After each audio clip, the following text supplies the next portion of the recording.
Josiah, you're as bad as the cat. Stop.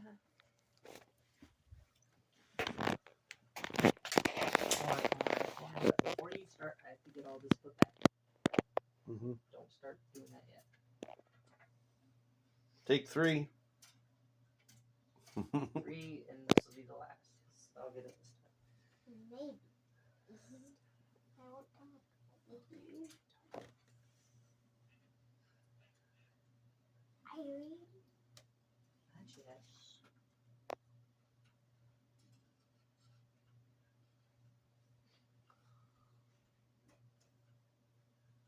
Oh, go ahead.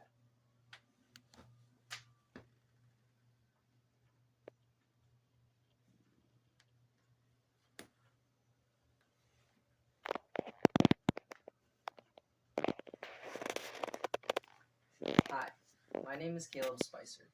Today I'm going to talk about and demonstrate the different equipment used in bass fishing. First is the different types of rods and reels. The different types of rods are classified in 3 ways. First is the length of the rod. Next is the action of the rod. The action of the rod is essentially the flexibility of it or how much it is able to bend. And third is the type of reel that is able to be put on the rod. Each rod can only have the type of reel that is designed for it put on it. The different types of reels are, first is a push button reel. The push button reel has a button on the back that you push in, and then when you're ready to cast, you let go of the button, and that's what lets the line out. The push button reel has a small knob on the top to increase or decrease the drag. You would turn it towards the plus sign to increase it and towards the minus sign to decrease it. The drag on a fishing reel is what allows line to be able to come out of the reel. This is so if you're fighting a fish stronger than your line is, it won't just snap your line. It'll slowly let line out. Next type of reel is a spinning reel.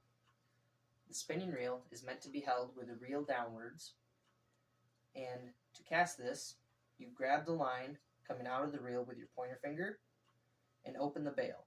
The bail is this wire piece that goes around the spool. So you turn it to the side to open it, and then you would swing, and when you're ready to cast, let go of the line with your pointer finger, and the line will come out. Then you will close the bail and reel it in.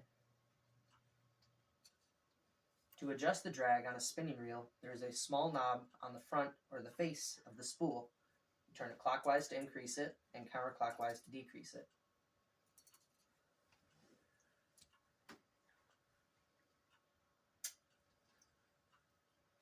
Next is a bait casting reel. This reel is a little more complicated to use and is becoming very popular with bass fishermen. To use this reel, the button to let the line out is located behind the spool right here. You push the button in and then hold your thumb down on the spool. You do this so the line doesn't come out until you're ready. Then you would swing back, and when you're ready for the line to come out, let go of the spool with your thumb and the line will come out. To increase or decrease the drag on this reel, there is a small spiky knob located next to the handle. You would pull it towards you to loosen it, turn it away from you to tighten it. There are 2 other things on this reel that you need to know to operate it. First is the brakes. The brakes are located on the opposite side of the reel as the handle. It's just a small dial that you're able to turn both directions. The brakes are what adjusts how fast the spool is able to spin while it's casting. You don't want it to spin too fast because then the spool will spin faster than the line coming out of the reel. This will make a whole tangled mess in your reel of the fishing line. So generally, you want the brakes set somewhere in between the maximum and minimum that they can be set at. The other is the tension, which is a small circular knob located next to the drag and the handle. The tension is what adjusts how much tension it takes for the spool to spin after the button is pushed. If the tension is too high, you won't be able to cast because the spool won't spin after you push the button. If it's too low, the spool will spin too fast and you'll have a tangled mess. So you want it somewhere in the middle.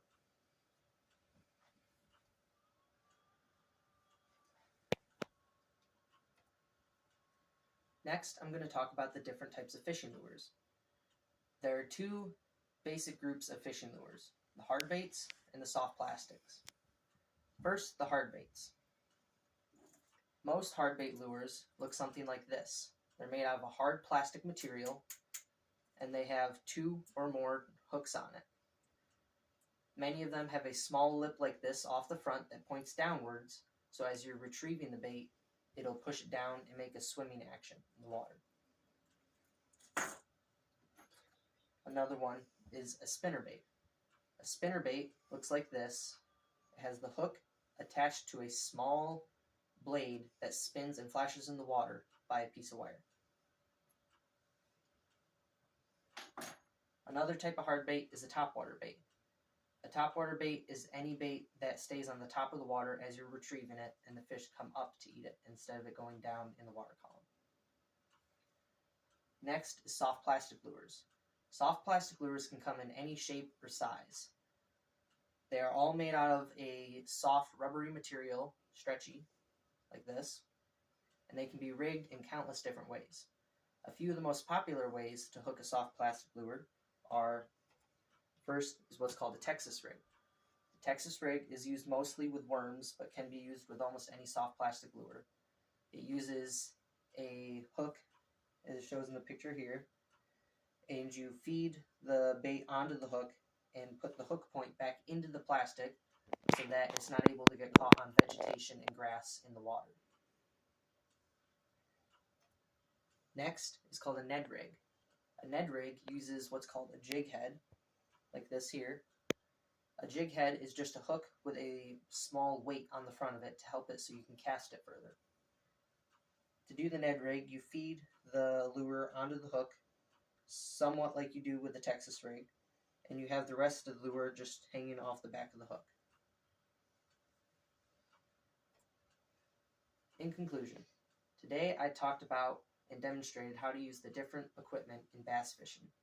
Fishing is one of my favorite sports, and it can be a little bit complicated, so I was hoping I could teach you something today.